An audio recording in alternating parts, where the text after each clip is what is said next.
অন্তর্বর্তী সরকার গণমাধ্যমের স্বাধীনতাকে খর্ব করেনি এবং করবেও না, এমনটা জানিয়েছেন প্রধান উপদেষ্টার প্রেস সচিব শফিকুল আলম। তিনি বলেন, গণতন্ত্রকে প্রাতিষ্ঠানিক রূপ দিতে হলে সবার আগে গণমাধ্যমকে স্বাধীন করতে হবে। দুপুরে রাজধানীর একটি হোটেলে ডেভেলপমেন্ট মিডিয়া ফোরামের উদ্বোধনী অনুষ্ঠানে বাংলাদেশের 215টি গ্রিন ফ্যাক্টরির আন্তর্জাতিক মানদণ্ড নিয়ে প্রশ্ন তোলেন প্রেস সচিব।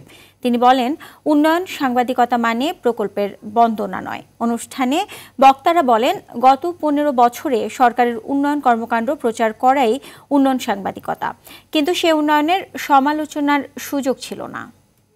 Time to ask questions, and now you can say, do we have the right kind of atmosphere to ask questions? Do you have the media freedom to ask these vital questions? I can tell you from my, on behalf of my government, everyone has the right. This is the best time to ask questions. This is the best time to hold powerful people to account, to hold the powerful lobby to account.